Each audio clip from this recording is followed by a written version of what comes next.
जो है एग्जाम्पल के तौर पर इसमें 20 गो इलेक्ट्रॉन है और 20 गो क्या है प्रोटॉन है। तो अभी हम क्या पढ़े, अभी पॉइंट क्या है कि अगर कोई वस्तु इलेक्ट्रॉन का त्याग करता है तो वह क्या बन जाता है, धन आवेश। इलेक्ट्रॉन का अगर त्याग करे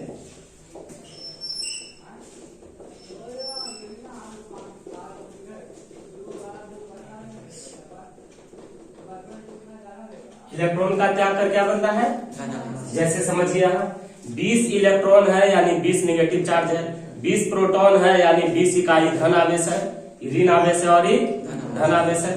तो मान लीजिए कि इसमें से एक इलेक्ट्रॉन ही त्याग दिया यानी किसी दूसरे को क्या कर दिया, दे दिया। तो इसमें इलेक्ट्रॉन कै वो बचा, 19 इलेक्ट्रॉन बचा। प्रोटॉन अभी भी कितना है 20। तो इलेक्ट्रॉन जो है यानी 19 को माइनस चार्ज है, अब प्लस वाला चार्ज कितना है 20 को है ना। तो बताइए कि धन आवेश रहेगा कि धन आवेश रहेगा ना, ऋण आवेश नहीं रहेगा। अब इसी तरह से कह रहा है कि कोई वस्तु अगर या कोई परमाणु जो है इलेक्ट्रॉन को ग्रहण करता है तो इलेक्ट्रॉन को ग्रहण करने के बाद क्या बन जाता है, ऋण आवेश बनता है। अब कैसे इलेक्ट्रॉन को ग्रहण कर ऋण आवेश बनेगा, देखिए पहली वाली बात अभी समझ गए ना। इलेक्ट्रॉन त्याग दिया यानी उसका माइनस चार्ज क्या हो गया, कम हो गया। तो माइनस चार्ज कम हो गया तो प्लस चार्ज बढ़ गया, तो क्या बन गया, धन आवेश। अब क्या कह रहा है, इलेक्ट्रॉन को ग्रहण कर रहा है। पहले से इसके पास इलेक्ट्रॉन कितना है 20। पहले से इसके पास इलेक्ट्रॉन कितना है, मान लीजिए कि इसको एक और इलेक्ट्रॉन बन गया, मिल गया। तो अब इसके पास जो है +1 जब इलेक्ट्रॉन हो गया तब बन गया कितना इलेक्ट्रॉन, प्रोटॉन अभी भी इसके पास कितना है 20 ही, ठीक ना। प्रोटॉन अभी भी 20 ही है। तो प्रोटॉन जब 20 है, इलेक्ट्रॉन 21 है, तो यानी ऋण आवेश जो है 21 हो गया, धन आवेश कितना रह गया 20 है ना। तो इस तरह से जो है यह जो है ऋण आवेश बन जाता है। और वैसे वस्तुतः जो कोई भी वस्तु होता है उसमें जितने इलेक्ट्रॉन होते हैं उतने ही प्रोटॉन होते हैं, और साथ ही साथ न्यूट्रॉन तो होते हैं लेकिन उस पर कोई चार्ज नहीं होता है, वह विद्युतः क्या होता है, उदासीन होता है। तो इसके कारण जो है नॉर्मली कोई भी वस्तु जो हम आप देख रहे हैं हमारे आसपास जो भी है, जो आपको उदासीन लगता है, तो उदासीन इसलिए लगता है क्योंकि उसमें जितने इलेक्ट्रॉन होते हैं उतने ही क्या होते हैं, प्रोटॉन होते हैं। आई बात समझ में, कोई दिक्कत नहीं ना किसी को। तो धन आवेश और ऋण आवेश का मतलब समझ गए। आवेश का मतलब क्या हो गया, इलेक्ट्रॉनों का, है ना। आप विद्युत धारा आप चैप्टर अब ही पढ़ते हैं, जब आवेश को हम आप समझ लिए तो आवेश को कहीं आप ला सकते हैं। एग्जाम्पल आप लोग जो है 8th क्लास में आप लोग को पढ़ाया गया था फिजिक्स में कि कंघी को जो है बाल पर ऐसे से रगड़ते हैं, उसके बाद कागज के छोटे छोटे टुकड़ों के पास जब ले जाते हैं तो कागज के टुकड़ों को दूर से ही क्या कर लेता है, क्यों आकर्षित कर लेता है, आवेश के कारण। क्यों आकर्षित करता है, आवेश के कारण। अगर आवेश नहीं रहेगा तो वह उसको आकर्षित नहीं करेगा, क्योंकि एक नॉर्मली वैसे ही रखे हुए जो आप क्या बोलते हैं कंघी को लीजिए और कागज के छोटे छोटे टुकड़ों के पास ले जाइए, वह उसको आकर्षित अपनी ओर नहीं करेगा, ठीक ना। तो उसमें आवेश कैसे आया, रगड़ने से। तो अब पूछेगा क्वेश्चन रहेगा आवेश की उत्पत्ति कैसे कर सकते हैं, तो घर्षण के द्वारा, रगड़ करके। अब है एक छोटा सा बस पॉइंट है, जैसे आप लोग पढ़े हैं ऊर्जा संरक्षण का नियम, या ऊर्जा के बारे में कहते हैं कि ऊर्जा कभी भी नष्ट नहीं होती है, उसका सिर्फ क्या होता है, रूपांतरण होता है, ट्रांसफॉर्मेशन होता है। तो उसी तरह से आवेश के बारे में भी कहा जाता है कि आवेश भी कभी नष्ट नहीं होता है, उसका एक जगह से दूसरा जगह तक सिर्फ स्थान क्या होता है, बदलता है। आवेश कभी भी नष्ट नहीं होता है, ठीक है ना। अगला पॉइंट आता है सर, अब जब विद्युत धारा का हम परिभाषा समझ लिए, आवेशों के प्रवाह को क्या कहते हैं, विद्युत धारा कहते हैं, ठीक है। दूसरे तरीके में कह सकते हैं क्या कि अगर व्यवस्थित क्रम में आवेश एक बिंदु से दूसरे बिंदु तक जाए तो उसे हम विद्युत धारा कहते हैं, ठीक है। आया समझ में। तो विद्युत धारा जब एक जगह से दूसरे जगह तक जाता है सर, तो उसके ले जाने के लिए कोई होना चाहिए।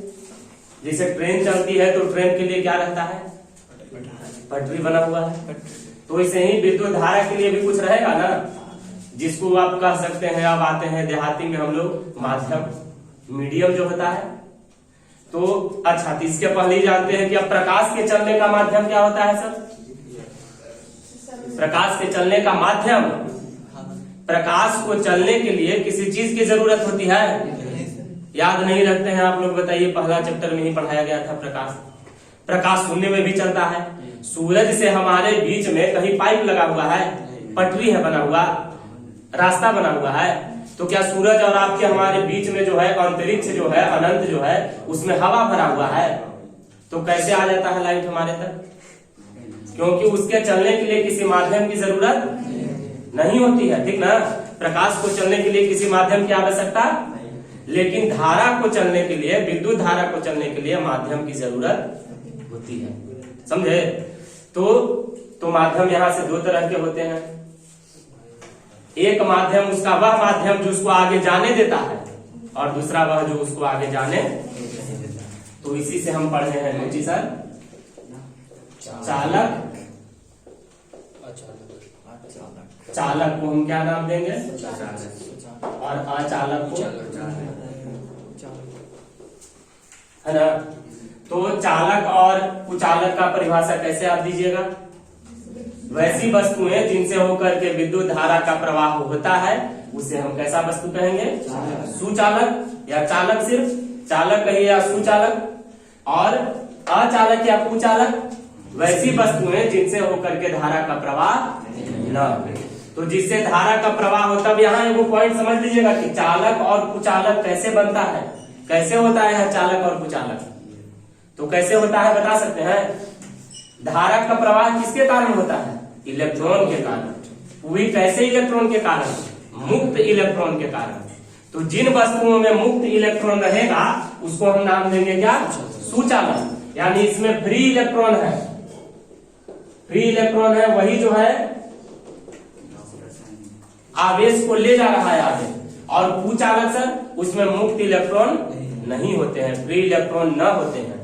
तो वैसे पदार्थ जिनसे होकर धारा का प्रवाह होता है, या दूसरे रूप में वैसे पदार्थ जिसमें मुक्त इलेक्ट्रॉन पाए जाते हैं, उन्हें हम सुचालक कहते हैं। और वैसे पदार्थ जिनसे होकर धारा का प्रवाह नहीं होता है, या वैसे पदार्थ जिसमें मुक्त इलेक्ट्रॉन नहीं पाए जाते हैं, उसे हम क्या कहेंगे? कुचालक कहेंगे। तो सुचालक में हो गया जितने भी आपके धातु हैं। अधातु में भी एक एग्जाम्पल दीजिए। ग्रेफाइट, ग्रेफाइट है जो अधातु होते हुए भी उससे धारा का प्रवाह होता है, ठीक ना? तो लोहा, सोना, चांदी, तांबा, एल्युमिनियम यह सब हो जाएगा सुचालक, और बाकी ईंट, पत्थर यह सब जो है कौन सी है? कुचालक है, ठीक है?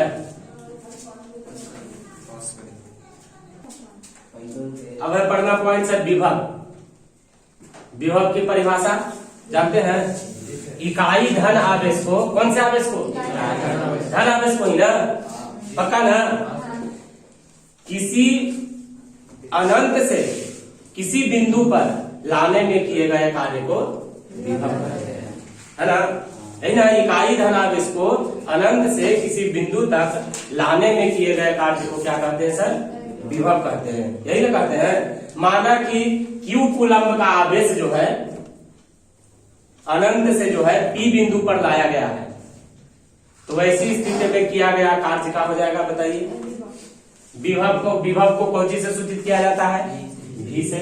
विभव को डिनोट किया जाता है कौन चीज से? V से।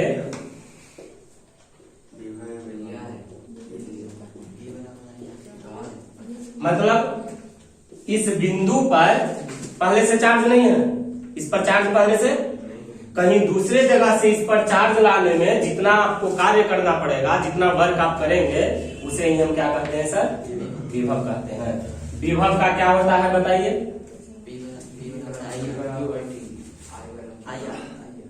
यही है, V बराबर आई यार, दिमाग लगा W बटा,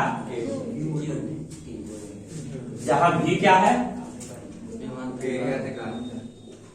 W क्या है, Q क्या है, ठीक है? फिर समझिए, इकाई आवेश को अनंत से किसी बिंदु पर लाने में किए गए कार्य को क्या कहते हैं? विभव कहते हैं, ठीक ना? कितने आवेश को? इकाई आवेश को। तो इकाई आवेश माने ऐकिक नियम हो गया, यूनिटरी मेथड। तो मतलब जितना आवेश रहेगा और उसके लाने में जितना कार्य किया जाएगा, दोनों को अनुपात में कर देंगे, बटा में कर देंगे, तो हमको क्या मिल जाएगा? विभव। विभव बराबर कार्य बटा आवेश। ऐसा समझ रहे? इकाई आवेश को फिर से सुन लीजिए, इकाई आवेश को अनंत से किसी बिंदु पर लाने में किए गए कार्य को विभव कहते हैं। ठीक ना? कहां से? अनंत से। विभव और विभवांतर दोनों को याद रखिएगा। विभव है क्या कि अनंत से किसी बिंदु पर लाने में किए गए कार्य को। विभवांतर आगे हम अभी पढ़ेंगे। विभव का क्लियर हुआ? समझ में आ गया विभव का मतलब किसी वस्तु पर अगर चार्ज नहीं है, इस वस्तु पर चार्ज नहीं है, चार्ज आपको इसको करना है, तो जितना कार्य आप करेंगे इसको चार्ज करने में उसका, और जितना आवेश आप लाएंगे, 4 इकाई आवेश या 10 इकाई आवेश, और उसको लाने में जितना कार्य किया गया, दोनों को बटा में कर देंगे, तो इसका क्या निकलेगा? विभव निकलेगा। तो विभव का मात्रक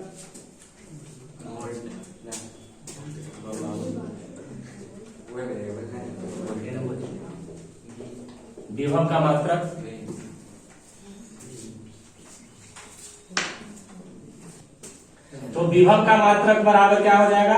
विभव का मात्रक बराबर कार्य का मात्रक बटा आवेश का मात्रक।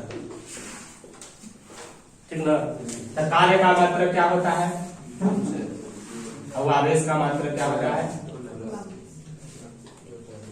तो विभव का मात्रक हो गया जूल बटा कूलम, जिसको नॉर्मली हम कहते हैं 1 जूल बटा 1 कूलम, जिसको बोलते हैं, हम पढ़ते हैं कैसे?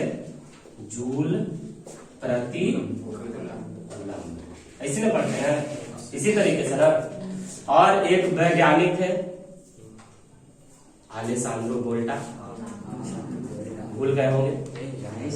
उनके सम्मान में, उनके याद में जूल प्रति कूलम को क्या बोला जाता है? वोल्ट या 1 वोल्ट। तो 1 वोल्ट बराबर क्या हो जाएगा? 1 जूल बटा 1 कूलम। 1 वोल्ट बराबर सीधे 1 जूल बटा 1 कूलम।